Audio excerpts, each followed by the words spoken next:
ओम शांति। आज का रात्रि क्लास है, बंद कर दीजिए।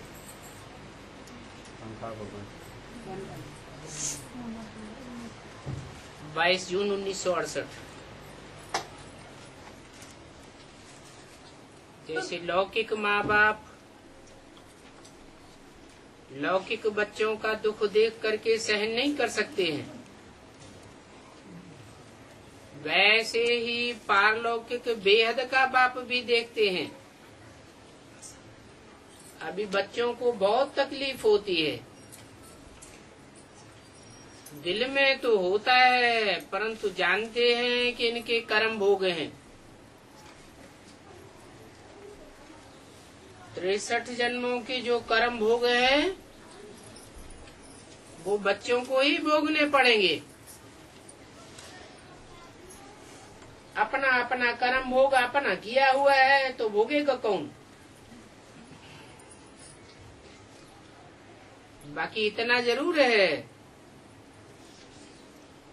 कि समय थोड़ा है,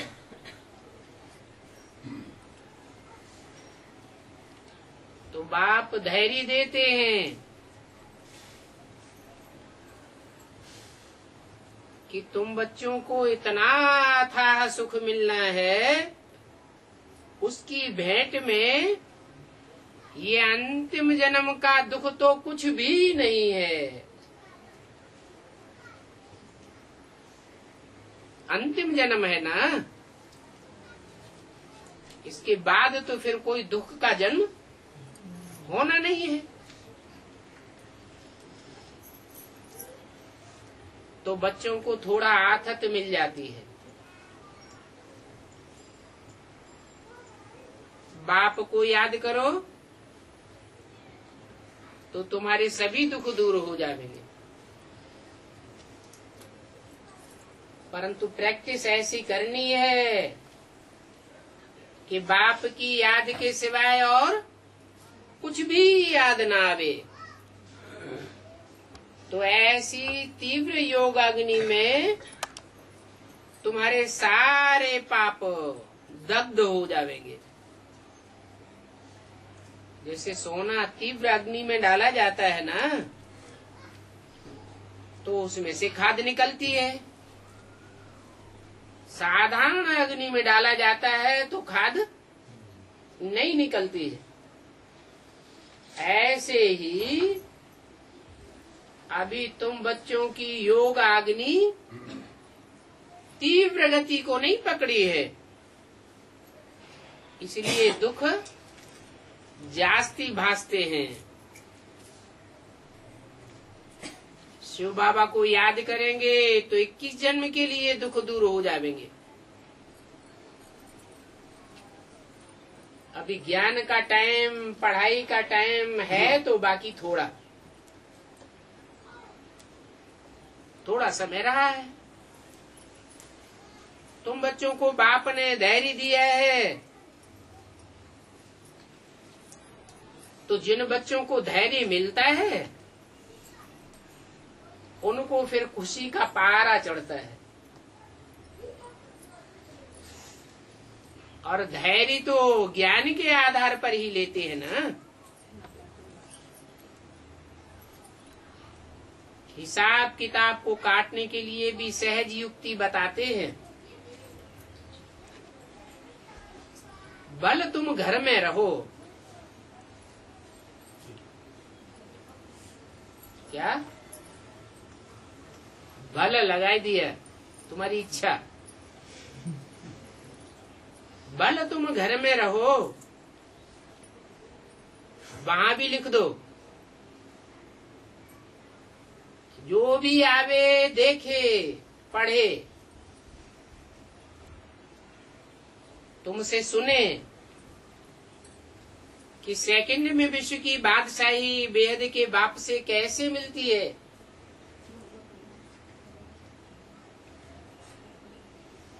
ऐसा अटूट निश्चय वो 1 सेकंड का तुम्हारे जन्म जन्मांतर के पाप धो देगा। नहीं तो बीच बीच में माया आती रहती है, बच्चों की योग अग्नि को ठंडा कर देती है। ये तो जानते हो कि देवात्माओं को ही विश्व की बादशाही मिली थी, कोई दूसरे धर्म की आत्माओं को विश्व की बादशाही नहीं मिली थी। और देवता कहा ही उनको जाता है जो पूरे 84 जन्म लेते हैं। जिनके कम जन्म होते हैं वो देवता की श्रेणी में नहीं आते। क्यों? कम जन्म लेंगे तो जरूर कच्ची आत्मा है, कच्चे देवता बनेंगे, कच्चे ब्राह्मण बनेंगे, और वो पढ़ाई का कच्चापन द्वापर युग से प्रत्यक्ष हो जाएगा। दूसरे दूसरे धर्मों में कन्वर्ट होते रहेंगे, तो उनको पक्का देवता थोड़े ही कहेंगे। तो ऐसा बच्चों को वंडरफुल बोर्ड बनाना चाहिए। ऐसा बोर्ड होगा तो जो भी देखेंगे देख करके बहुत खुश होंगे। अरे विश्व की बादशाही तो दुनिया में कोई को मिली नहीं है हिस्ट्री में।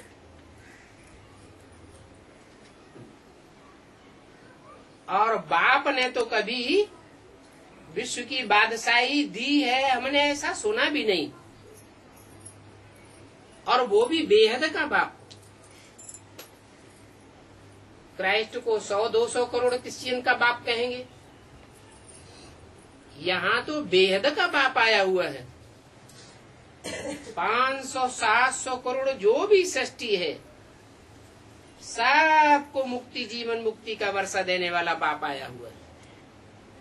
और वो भी गारंटी करते हैं कि अगर तुम पूरी पढ़ाई पढ़ेंगे तो तुमको नंबरवार विश्व की बादशाही का वर्षा जरूर मिलेगा। दुनिया में हिस्ट्री में कोई ने ऐसी विश्व की बादशाही प्राप्त नहीं की है। बाहुबल से कोशिश करते रहे हैं, योग बल का तो किसी को पता ही नहीं था। ये राजयोग बल की पढ़ाई तो बाप ही आकर के पढ़ाते हैं, और वो भी इसे एक अंतिम जन्म में ही ये पढ़ाई पढ़ाते हैं। इस अंतिम जन्म में ही विश्व की बादशाही मिलती है। जो जो पढ़ेंगे वो नंबरवार विश्व के मालिक बनेंगे। और एक जन्म की बात नहीं है, 21 जन्म तक वर्षा प्राप्त करते रहेंगे सुख शांति का। तो सेकंड में विश्व की बादशाही की बात है, वो सेकंड आना चाहिए जो 100% बाप में अटल निश्चय विश्वास पैदा हो जाए। नहीं तो माया निश्चय को डिगाती रहती है, हिलाती रहती है। ये बात पक्की होने नहीं देती कि विश्व पिता बाप से हमको विश्व की बादशाही मिलने वाली है।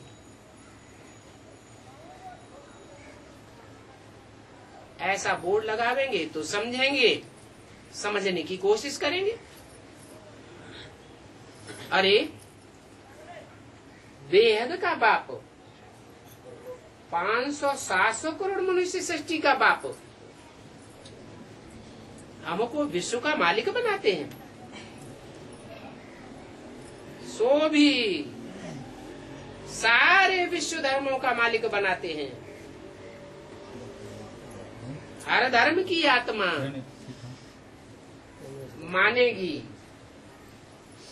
सर झुकाएगी।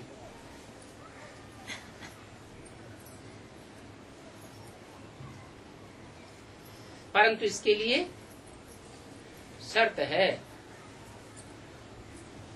बाप का बने और बादशाही ले।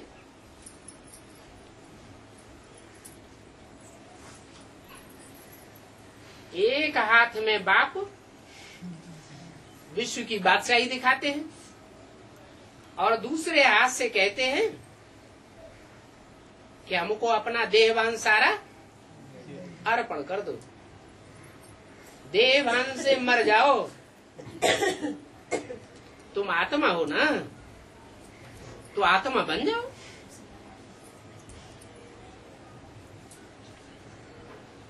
जो देवताओं की दुनिया होगी उस दुनिया में कोई देहवानी थोड़ा ही होगा।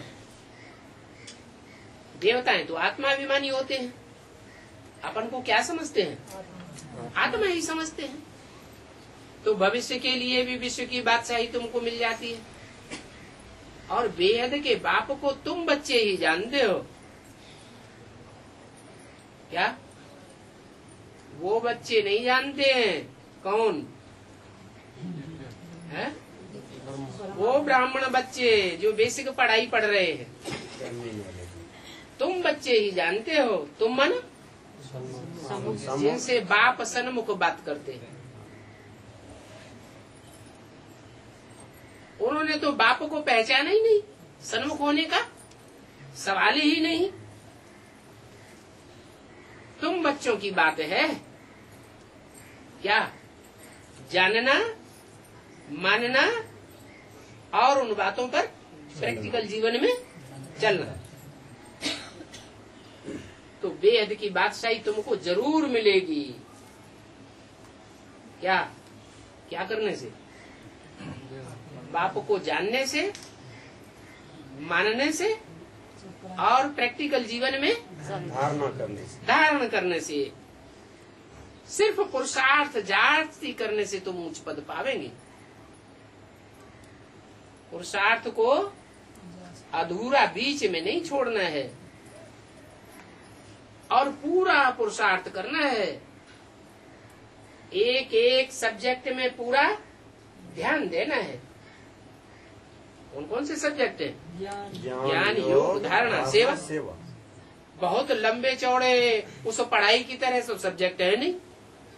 4 सब्जेक्ट हैं। उसमें भी बताते हैं कि एक याद का सब्जेक्ट भी अगर 100% पक्का हो जाए तो गारंटी है कि और बाकी जो 3 सब्जेक्ट हैं वो भी पक्के हो जाएंगे। बूढ़ी माताएं हैं, शरीर चलता नहीं है, आंखों से दिखाई नहीं देता है, भाषा जानती नहीं है, सेवा नहीं कर सकती, लेकिन बाप को तो याद कर सकती है।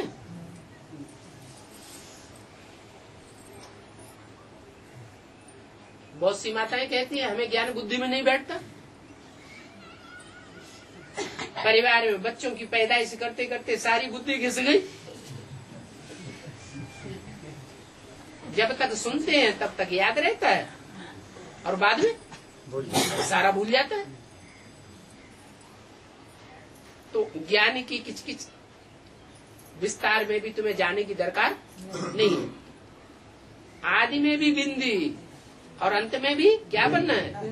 बिंदी बनना है। अपनी आत्मा को याद करते रहो, बाप को याद करते रहो, तो ज्ञान का सब्जेक्ट भी पक्का हो जाएगा। याद तुम्हारी इतनी तीखी हो जाएगी जो वाइब्रेशन से ही सारी दुनिया की सेवा करते रहेंगे। संकल्प किया और सिद्ध हुआ, और क्या चाहिए? ज्ञान का सब्जेक्ट भी पक्का हुआ, सेवा का सब्जेक्ट भी पक्का हुआ। रही धारणा तो आत्मिक स्थिति में रहने वाले देवताओं में स्वतः ही होती है।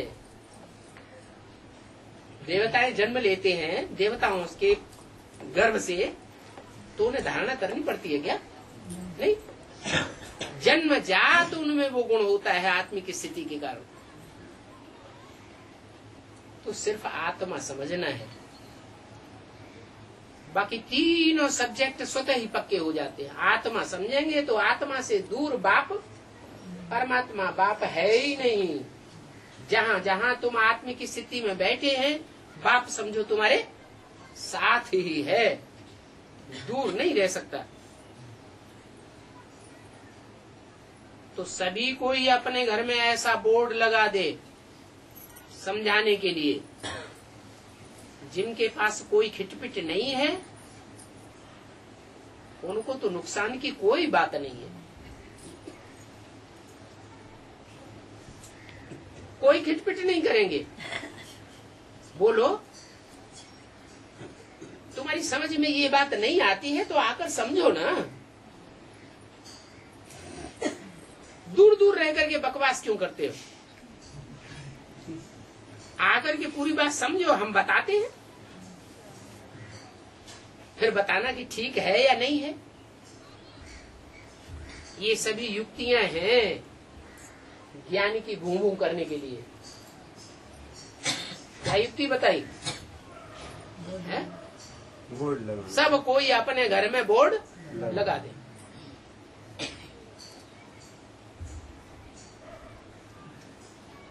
सबसे अच्छा घर कौन सा है?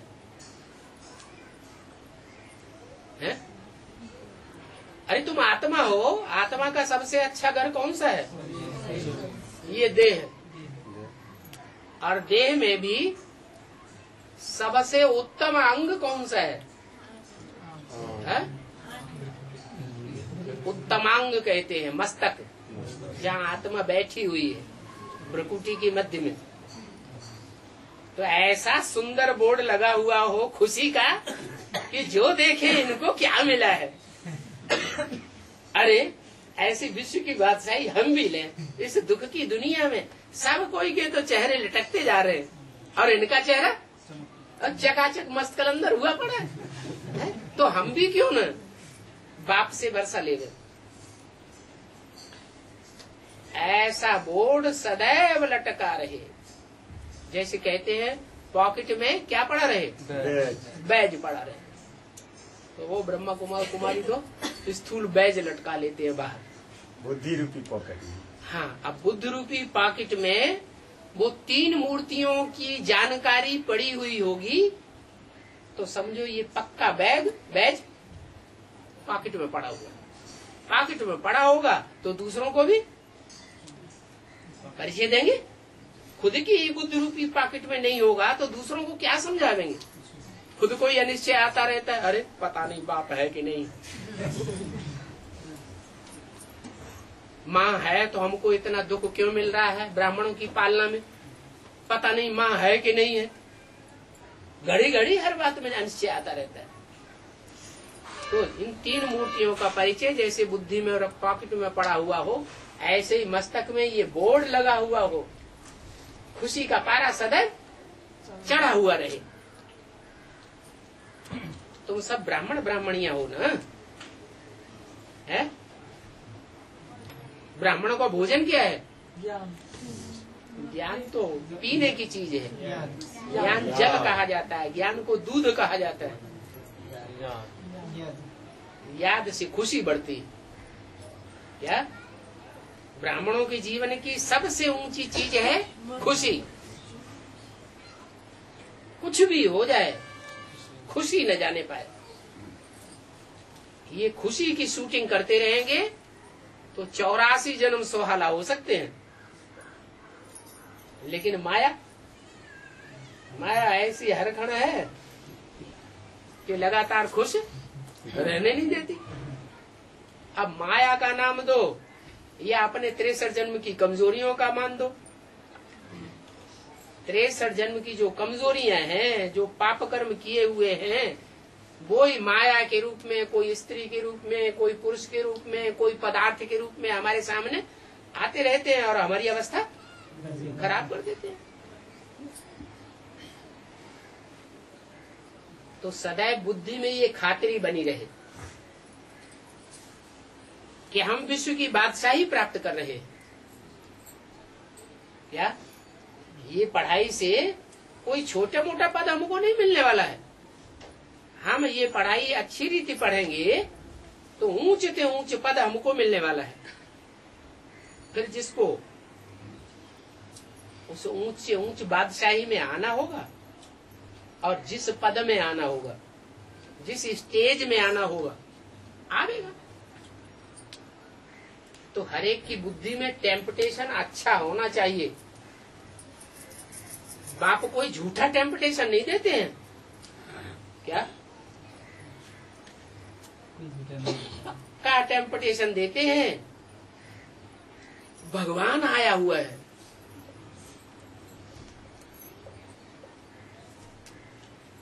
जो देखे बोर्ड को, वाकई आया है। भगवान तो सुख का सागर है, आनंद का सागर है, तो जरूर ये भगवान का बच्चा है, नहीं तो इतनी खुशी में कैसे रहता है? ये नहीं मानेंगे, वो नहीं मानेंगे, ऐसे नेगेटिव संकल्प नहीं आने चाहिए। क्या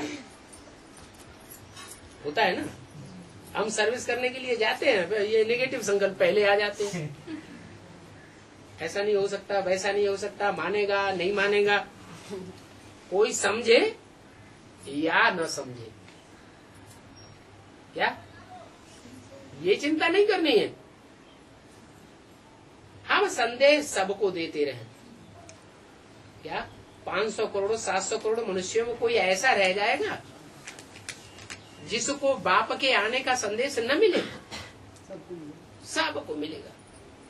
और सब मनुष्य आत्मा जन्म जन्मांतर कोई न कोई की प्रजा बनती रहती है, बनती है या नहीं? तो हम संदेश देंगे तो हमारी प्रजा तो बन जाएगी। पुरुषार्थ करेगा तो ऊंचा पद भी पाएगा। पुरुषार्थ नहीं करेगा, सिर्फ संदेश लेकर बैठ जाएगा, तो कम से कम हमारी प्रजा तो बन ही जाएगी। तो कोई समझे या न समझे, तुम बताते रहो। तुम्हारा फर्ज है क्या? बाप का पैगाम सारी दुनिया को पहुंचाना है। तुम पैगंबर हो ना, बाप का पैगाम सबको देते रहो। तुम चाहो तो अखबार में भी डाल सकते हो। क्या तुम्हारे पास फालतू पैसे हैं? इधर उधर बैंकों में डालते हैं, बैंक फेल हो जाएंगी। हैं? कंपनियों में डालते हो, कंपनियां फेल हो रही हैं। शेयर मार्केट में डाल रहे हो, शेयर मार्केट ऐसे ही चौपटा हो रहा है। तो फालतू पैसे हैं खाने पीने से अलग, तो क्या करो? अखबार में डालो। तो सभी सुने तो सही कि ये क्या कहते हैं। ऐसी युक्ति से लिखो, ऐसे नहीं सीधा सीधा भगवान आया हुआ है, दुनिया का विनाश होने वाला है, एटम बम बन चुके हैं, तो थप्पड़े आते जाओ। अरे हम इतना बड़ा बड़ा कारखाना बना के बैठे हैं, इतनी बड़ी बड़ी बिल्डिंग बना के बैठे हैं, मल्टी स्टोरी बिल्डिंग हमने बना के रखी है, हम किराया हमें मिल रहा है लाखों रुपया, और ये कहते हैं दुनिया का विनाश होने वाला। तो नाराज हो जाएगा। तो युक्ति निकालो, ऐसी युक्ति से लिखो जो समझ जाए। बाकी पैगाम देना कोई बड़ी बात नहीं है। कोई इंग्लिश में दे, कोई हिंदी में दे। हिंदी के भी अखबार हैं, अंग्रेजी के भी अखबार हैं। हिंदी में देंगे तो हिंदुस्तान के सब लोग पढ़ेंगे, इंग्लिश में देंगे तो सारी दुनिया की समझ में आवेगा। हाँ, कोई अखबार वाले तुमसे पैसा लेंगे, कोई पैसा नहीं लेगा। अगर अखबार वालों को तुमने समझा लिया युक्ति से, तो बिना पैसा लिए ही अखबार में तुम्हारा पैगाम डाल देंगे। हर हालत में पैगाम पहुंचाना है। क्या दुनिया में पैगाम सबको मिलना चाहिए या नहीं मिलना चाहिए? मिलना चाहिए, नहीं तो ये कहेंगे ये क्या भगवान आया हुआ है, गॉड फादर। सारी दुनिया जिनको मानती है, धर्म पिताएं भी गॉड फादर को मानते हैं, और हमको पता ही नहीं चला। तो डोरापा देंगे। इसलिए सारी दुनिया में पैगाम पहचाना है, खर्चा भी किया है, तो भी क्या हुआ? इतना बड़ा काम होने वाला है, तो खर्चे की कोई बात नहीं, सभी को मालूम तो पड़े ना कि इस ज्ञान से बाप जो आकर के हमें ज्ञान दे रहे हैं, उस ज्ञान से, उस पढ़ाई से क्या मिलता है? विश्व की बादशाही मिलती है। अभी पुरुषार्थ सबको करना है। क्या? पुरुष माने आत्मा। आत्मा के लिए एक जन्म का सुख तो सबको मिलेगा, बाकी तो मुक्ति मिलेगी। एक जन्म के लिए हर आत्मा को जीवन मुक्ति जरूर मिलेगी। तो सबको पुरुषार्थ करना है। अभी तुमको खर्चा करना पड़ता है। क्या? जब तक आवाज नहीं निकली है, बाप दुनिया में प्रत्यक्ष नहीं हुआ है, तब तक तुमको खर्चा करना पड़ता है। फिर आपे ही तुमको अखबारों में फ्री देंगे। क्या? पैगाम देने के लिए सिनेमा हॉल भी तुमको फ्री देंगे, रेडियो में भी फ्री देंगे, टीवी में भी फ्री तुम्हारा एडवर्टाइजमेंट देंगे। तो ऐसे भी सर्विस करने के लिए बहुत मिलेंगे। अभी ना कर देते हैं। तुमको नहीं देते हैं। जो लाखों रुपया पैसा देते हैं टीवी चैनल वालों को, उनका डालते हैं। तुम्हारा नहीं डालते हैं। तुम्हारे पास इतने पूंजी नहीं है।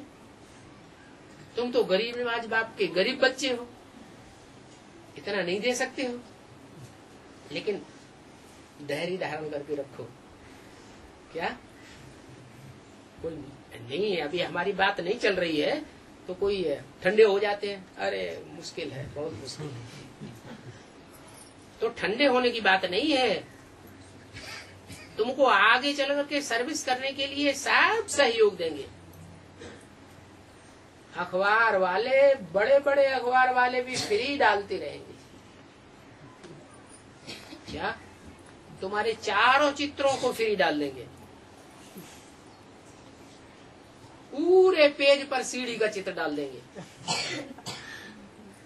सबकी समझ में आए। तुम कहते हो, तुम कोई खराब बात तो कहते नहीं। क्या कहते हो? तुम कहते हो भगवान वाच।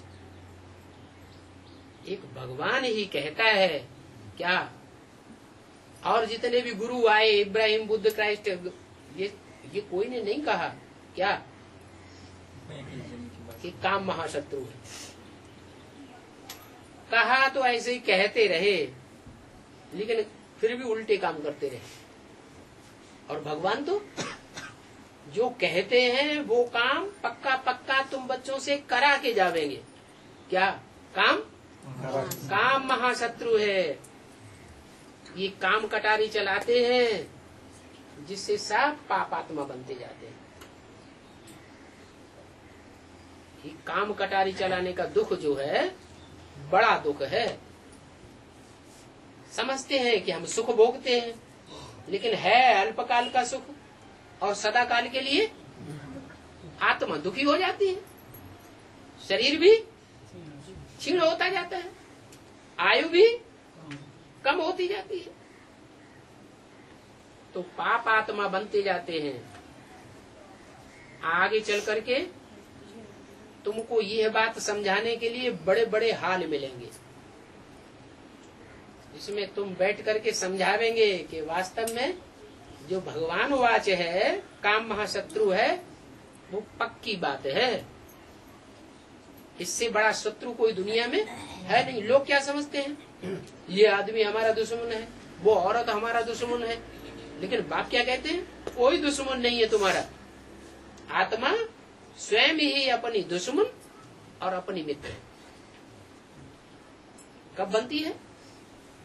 अभी जब भगवान बाप आते हैं, तब ही 84 जन्मों के लिए हर आत्मा हमारी दुश्मन या तो मित्र बन जाती है।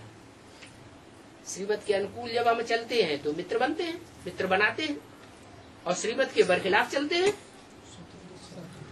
तो हमारे दुश्मन बन जाते हैं। सबसे बड़ी श्रीमत की बरखिलाफी क्या है? काम विकार का संकल्प करना, काम विकार की वाचा चलाना, काम विकार की कर्मेंद्रियों से अपना घात करना। समझो, हमने किसी को अपना बड़े से बड़ा दुश्मन बना लिया। ऐसे नहीं कि 63 जन्मों में ही दुश्मन बनते हैं। दुश्मन बनने का फाउंडेशन कहाँ पड़ता है? अभी संगम युग पर फाउंडेशन पड़ रहा है। कितने साल हो गए बाप को चिल्लाते चिल्लाते काम महाशत्रु है।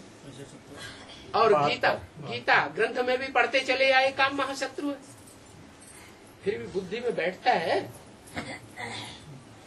अगर बुद्धि में बैठता है तो प्रैक्टिकल जीवन में आता है?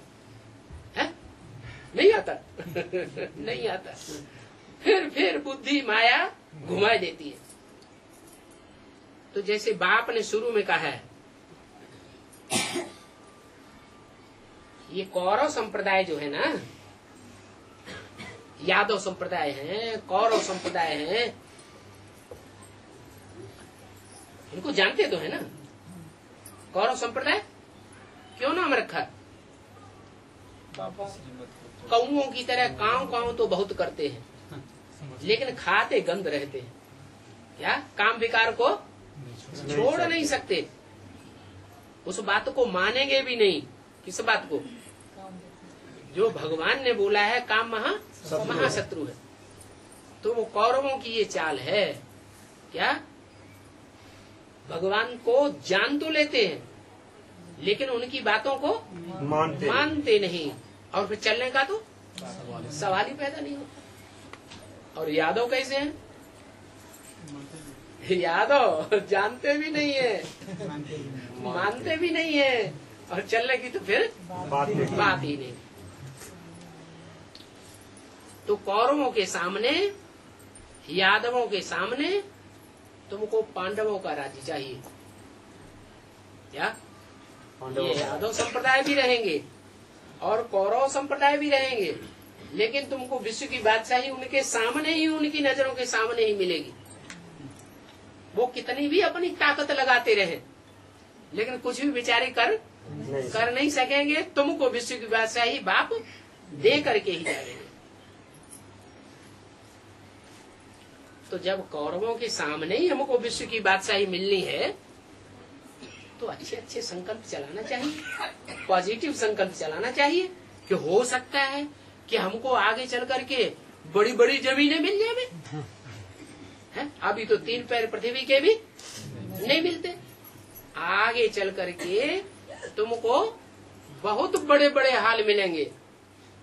एक मुरली में बोला, ये विक्टोरिया हाल भी तुमको दे देंगे। कलकत्ते में जो बना हुआ बड़ा हाल है वो भी तुमको देंगे, आओ सर्विस करो। गवर्नमेंट हाउस के सामने जमीन तो बहुत बड़ी पड़ी है, हो सकता है ये जो गवर्नमेंट हाउस है इसके सामने जो ढेर सारी जमीन पड़ी हुई है, बड़ी कॉस्टली जमीन, वो भी तुमको दे देंगे। तो बुद्धि में उमंग उत्साह रहना चाहिए ना, कि आज नहीं तो कल ये माया के जो बादल हैं वो बिखर जाएंगे। अभी तो हमको माया गिराती रहती है, आगे चल करके हो सकता है गवर्नमेंट भी हमको बड़ी बड़ी जमीनें दे देवे। तुम्हारा नाम बाला होता जाएगा, नामाचार दुनिया में ऑटोमेटिक बढ़ता जाएगा। क्या तो वो कोई प्रदर्शनी आदि करने की दरकार नहीं है, स्थूल प्रदर्शनी की बात नहीं है। प्रदर्शनी करनी है तो कौन सी करनी है? ज्ञान रत्नों की प्रदर्शनी करो, अपने चमकते हुए चेहरे की प्रदर्शनी करो। अव्यक्त स्टेज में तुम्हारा चेहरा होगा तो स्वतः ही प्रदर्शनी कामयाब होती रहेगी, फिर तुम्हारा नामाचार बढ़ जाएगा। क्यों? क्योंकि तुम किसी से भी भीख मांगे बगैर फ्री में सेवा करते हो। वो तथाकथित ब्राह्मण तो कोई न कोई बहाना बना करके पैसे मांगते रहेंगे, भोग लगाना है, कुछ नहीं बहाना तो भोग लगाना है। तुम कोई से पैसा लेने वाले नहीं हो, तुम तो फ्री सर्विस करते हो, और तुम्हारी सर्विस बहुत मीठी है। क्या? क्यों मीठी है? सच्चाई मीठी होती है या झूठी? झूठी बातें मीठी होती है। सच्चाई। तुम सच्चाई की सेवा करते हो। सारी दुनिया में ये सर्विस कोई कर ही नहीं सकता, सचखंड स्थापन करने की। सच्चा पातशाह आया हुआ है, सच्ची सेवा करते हैं, सच्चा ज्ञान सुनाते हैं, सचखंड स्थापन करते हैं। तो ऐसी सर्विस सीखनी चाहिए ना। क्या? ऐसी सेवा हम दूसरों की करें, तन से, मन से। मन के संकल्प होते हैं ना, संकल्पों से भी सेवा होती है। अच्छे अच्छे संकल्प ज्ञानी युक्त चलाते रहे, वाइब्रेशन बनता रहे और बाप की याद में रहे, तो ऑटोमेटिक सुधार होता जाएगा। तो होशियार हो जाना चाहिए। ये बड़ी ही रॉयल पढ़ाई है। क्या? और जो पढ़ाइयां हैं उतनी रॉयल पढ़ाइयां नहीं है, न इतना रॉयल्टी का ऊंचा पद देने वाली है। लक्ष्मी नारायण ये कितना रॉयल पद है। इतने बड़े बड़े भव्य मंदिर बनाए जाते हैं, और कोई देवताओं के इतने बड़े बड़े भव्य मंदिर नहीं बनते हैं। और लक्ष्मी नारायण की, लक्ष्मी की थोड़ी फिर भी बुराई मिले, लेकिन नारायण के कहीं शास्त्रों में कोई ग्लानि नहीं मिलती है। ऐसा तुमको बनाते हैं। तो ये पढ़ाई के लिए कभी भी एक भी दिन मिस नहीं करना चाहिए। क्या? अगर एक भी दिन मिस किया, इससे क्या साबित होता है? इससे साबित होता है कि आत्मा में पढ़ाई का महत्व, जो पढ़ाई विश्व की बादशाही देने वाली है, उसका महत्व बुद्धि में बैठा नहीं है। और पढ़ाई भी क्या है? क्लास में नहीं जा सकते हैं तो कम से कम कहीं भी बैठ करके मुरली तो सुन सकते हैं। आजकल तो वीसीडी हाथ में लेने वाला चल पड़ा। अरे मोबाइल में तुम वीसीडी देखते रहो, सदैव जेब में पड़ा रहे। हाँ, मुरली तो कहाँ भी मिल सकती है उनके लिए जो फराक दिल, मुरली के पीछे पागल हो। क्या? दुनिया में कोई चीज मिले या न मिले, लेकिन हम मुरली नहीं छोड़ सकते। फराक दिल का मतलब, और कोई काम में हम पैसा खर्च करें न करें, लेकिन मुरली के लिए हम पैसा जरूर खर्च करेंगे। तुम बच्चे ही हो इतनी बड़ी दुनिया में, जो अपना तन लगाकर, मन लगाकर, धन लगाकर सेवा करते हो, और वो भी भारत की सेवा करते हो। क्या? सारी दुनिया ने तो भारत को गरीब बनाया, नीचे गिराया, और तुम भारत की सेवा करते हो। परंतु भारत की सेवा कोई भारत के लिए नहीं करते हो। भारत का तो नाम होता है, अपने लिए करते हो। ऐसे नहीं समझना हम शिव बाबा के लिए सेवा करते हैं या विश्व का कल्याण करते हैं। नहीं, हम अपना कल्याण करते हैं। जिसके नाम पर भारत नाम पड़ा है, वो भारत को पैदा करने वाला भरत, और जो बच्चा पैदा हुआ भारत माता कहा जाता है ना। तो क्या विधवा माता थी? नहीं, भारत पिता भी है।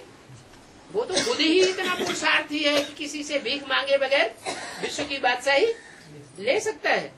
तो ऐसे भी नहीं समझना चाहिए हम भारत के ऊपर या विश्व के ऊपर कृपा कर रहे हैं। नहीं, हम सेवा करके अपने ऊपर ही कृपा करते हैं। तो तुम अपने लिए करते हो, इसमें भारत की भी सेवा हो जाती है और सारे विश्व की भी सेवा हो जाती है। गोले में तुम दिखाते हो, गोले का चित्र है सृष्टि चक्र का, उसमें तुम दिखाते हो एक तरफ है कलयुग और एक तरफ है सतयुग। कलयुग में कितने ढेर आदमी हैं, कितनी ढेर पॉपुलेशन हो गई है, मक्खी मच्छरों में सन। और सतयुग में कितने थोड़े लोग हैं। तो जहां थोड़े लोग होंगे वहां सुख शांति ज्यादा होगी, या जहां ढेर के ढेर लोग होते हैं वहां सुख शांति ज्यादा होती है? थोड़े लोग होंगे तो सुख शांति ज्यादा होगी। वहां नई दुनिया में कितने थोड़े होते हैं। ये आदमशुमारी को कंट्रोल कौन करता है? कहा कलयुग की दुनिया में 500-700 करोड़ मनुष्य, और पशु पक्षी कीड़े मकोड़ों की तो कोई गिनती ही नहीं कर सकता। एक एक मकान में अरबों मच्छर भरे रहते हैं। कैसी दुनिया है, कितने सुख की कितने दुख की दुनिया, समझ सकते हो ना। सतयुग है ऐसे सुख की दुनिया जहाँ कोई भी प्रकार का दुख होता ही नहीं, और कलयुग ऐसी दुनिया है जहाँ सब प्रकार के दुख इकट्ठे हो जाते हैं। तो ये आदमशुमारी किसने कंट्रोल की, जो सतयुग में इतने थोड़े रह जाते हैं? बाप ने, बाप ही है। आज के मनुष्य भी आदमशुमारी को कंट्रोल करने की कोशिश करते हैं ना। कितने इंजेक्शन, कितनी दवाइयां, कितने प्रयत्न करते हैं, लेकिन आदमशुमारी कंट्रोल हो रही है कि बढ़ती जा रही? बढ़ती जा रही है। जो करना है, पढ़ाई पढ़ाना है, कि काम महाशत्रु है, वो तो कोई पढ़ाता ही नहीं। तो आदमशुमारी तो कंट्रोल होने वाली है ही नहीं। तो बाप आकर ऐसी पढ़ाई पढ़ाते हैं जैसे सारी दुनिया की आदमशुमारी जो कोई के कंट्रोल होने से नहीं कंट्रोल हो रही है, वो कंट्रोल हो जाती है। ये एक बाप का ही काम है।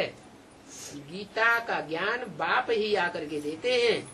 गीता है फैमिली प्लानिंग का शास्त्र, परंतु नाम उसमें कृष्ण का डाल दिया है।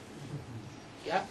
कृष्ण के 16,108 रानियां थी, एक एक रानी से ऐसे ऐसे बच्चे पैदा हुए। अरे तो आदमशुमारी बढ़ेगी या घटेगी? ये तो आदमशुमारी और बढ़ने की बात कर दी। बाप आकर के सच्ची बात बताते हैं, सच्चा ज्ञान सुनाते हैं, और सारी दुनिया की आदमशुमारी ऑटोमेटिक कंट्रोल हो जाती है। तो कल्प कल्प ये कंट्रोलिंग बाप ही आकर के तुम बच्चों को सिखाते हैं। कोई एक कल्प की बात नहीं है। क्या? हर कल्प के अंत में बाप आते हैं और कल्प का अंत करते हैं, और दुनिया की आदमशुमारी कम हो जाती है। अभी भी कर रहे हैं। इतनी जो आदमशुमारी बढ़ रही है, आदमियों की नहीं, कीट पशु पक्षी पतंगों सब आत्माओं की आदमशुमारी की बात नहीं है। जितने भी आत्माएं हैं सब की संख्या बढ़ रही है। सब आत्माएं अपना अपना शरीर छोड़ करके मुक्ति धाम चली जावेंगी। तो जब सबको जाना ही है, शरीर छोड़ के जाना है ना, है? तो शरीर छोड़ने से डरना चाहिए?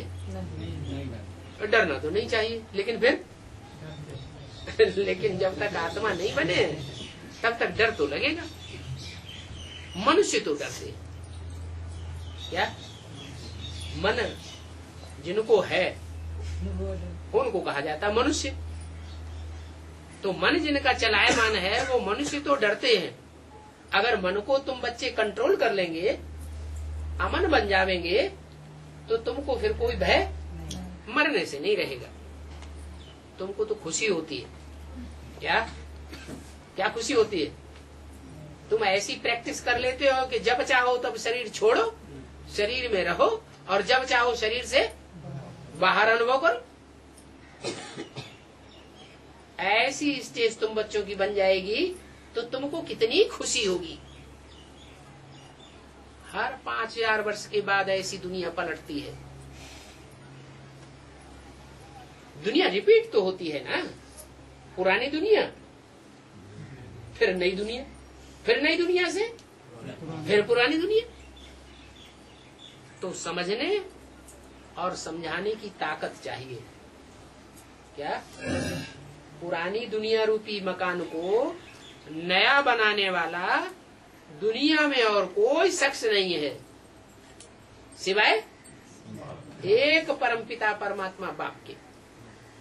वो ही है जो पुरानी दुनिया को बदल करके, दुख की दुनिया को बदल करके सुख की दुनिया बनाने वाला। बाकी सर्वव्यापी होने से तो नई दुनिया बदलेगी, है? सारी दुनिया, सारे धर्म के लोग क्या समझते हैं? भगवान सर्वव्यापी है, और सर्वव्यापी होगा तो सर्वव्यापी होकर के दुनिया बदलेगी कि सबकी बुद्धि भ्रष्ट हो जाएगी? सब भगवान है तो सबको याद करो, सबको याद करेंगे तो और संग का रंग लगेगा और मट्टी पलित होगी या सुधरेंगे? और ही मट्टी पलित होती जा रही। तो ये सब बातें समझाने की ताकत चाहिए, समझाना चाहिए कि तुम जो सर्वव्यापी समझते हो, सर्वव्यापी कहते हो, ये तो तुमने भगवान की ग्लानि कर दी। क्या? अरे भगवान जिसको कहते हैं ऊंचते ऊंच, एक भगवान जो ऊंचते ऊंचे है, वो ऊंचते ऊंच पर सवारी करेगा या नीचे पर सवारी करेगा? आज के जो धनी मानी लोग होते हैं, अच्छे साहूकार होते हैं, उनके घर में जो फर्नीचर होता है वो अच्छा फर्नीचर होता है या टूटा फूटा ऐसा ही फर्नीचर होता है? अच्छे से अच्छा फर्नीचर होता है। तो भगवान भी कोई है ऐसे वैसे में थोड़ी सवारी करेगा, है? ये धर्म पिताएं आते हैं, धर्म पिताएं भी नंबरवार जो देवताएं होते हैं उनमें प्रवेश करते हैं। तो भगवान भी ऊंचते ऊंच जो पार्टधारी है, हीरो पार्टधारी, उस हीरो पार्टधारी में बाप आकर के प्रवेश करते हैं और सारी दुनिया को चेंज करते हैं। भगवान वाच, सारी दुनिया तो ग्लानि कर ही रही है। क्या? कि भगवान सर्वव्यापी है, परंतु भारतवासी भी जब ऐसी ग्लानि करते हैं, क्या है? भारतवासी कहते हैं अपने को भारतवासी, परंतु वो भी जब ऐसी ग्लानि करते हैं तब इन अधर्मियों का मैं विनाश कर देता हूँ। भारत में ऐसे कौन से हैं जो ग्लानि करते हैं? 84 जन्म लेने वाले, जो पक्के पक्के 84 जन्म लेने वाले देवताएं हैं, हैं? नहीं, एडवांस में नहीं है। एडवांस में विरोधी नहीं बनेंगे। विरोधी बनेंगे तब अपना अपना भगवान अलग अलग नहीं बना लेंगे, है? तो जो भारतवासी हैं, जिन्होंने ज्यादा टाइम भारत में बिताया है, भारत में रह करके प्राप्ति की है सुख शांति की, ऐसे भारतवासी भी जब बाप को सर्वव्यापी कहते हैं, 63 जन्मों में तो कहा ही कहा, लेकिन जब भगवान आते हैं प्रैक्टिकल में इस दुनिया में, तब भी अनिश्चय पैदा होता है और अनिश्चय के कारण अपना निश्चय टूटता है।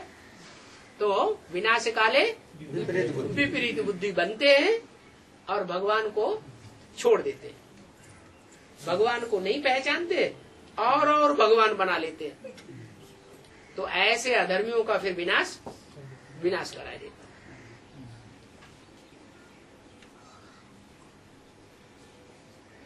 तो तुम बच्चों को ये सदैव याद रहना चाहिए, क्या?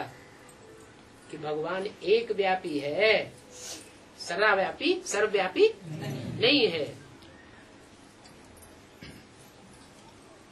और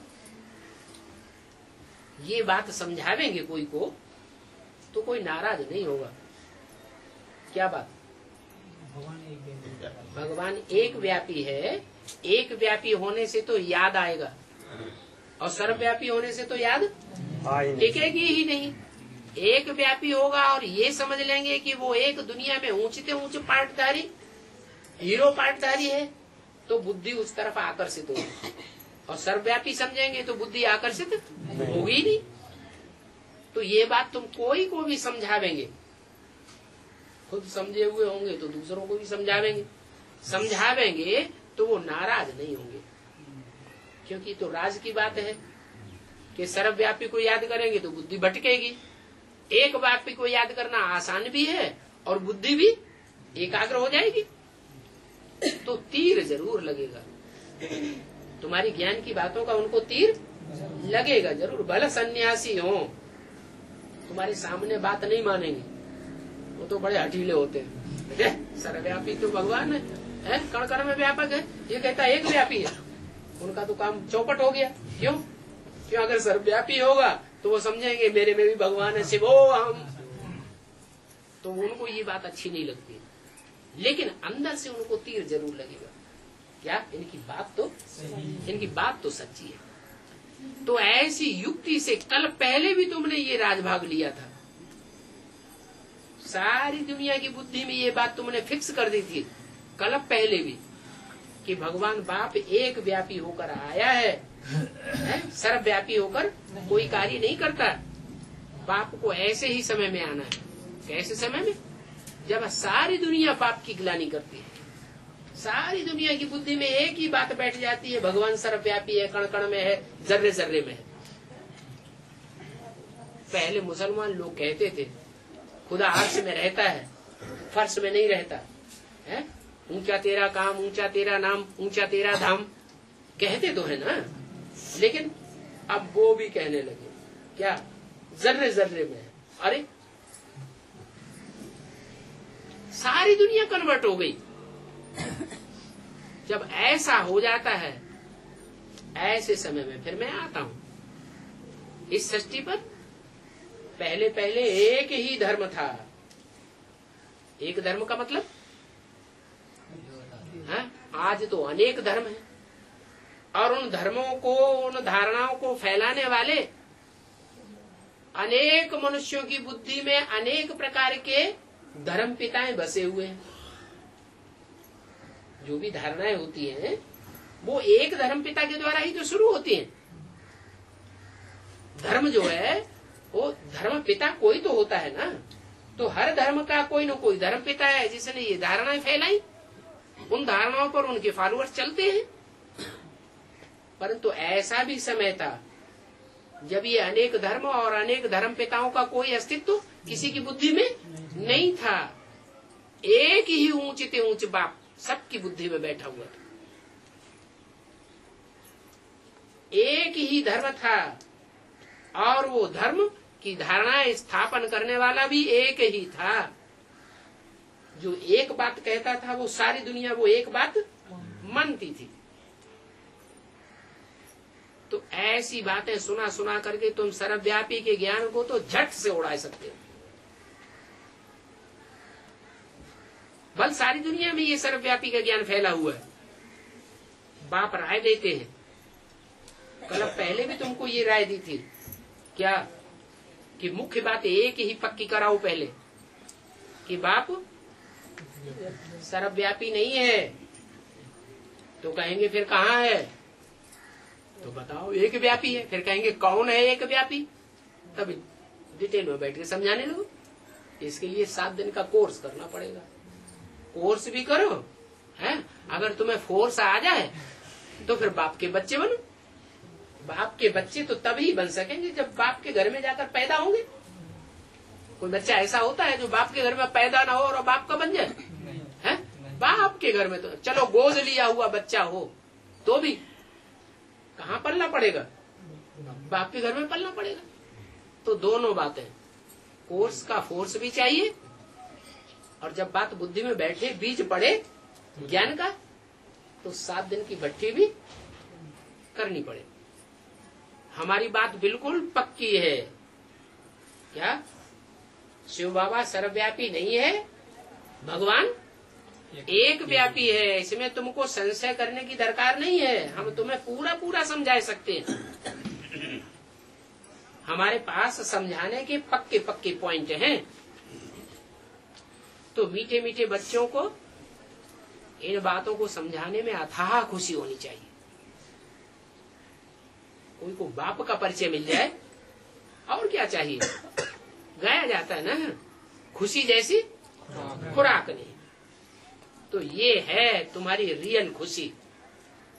कैसे आएगी रियल खुशी? कैसे आएगी कि जो हमको मिला है वो हम दूसरों को भी दे दें। हमको अविनाशी खुशी मिली है कि हमें बाप मिला है, इससे बड़ी खुशी तो कोई होती नहीं।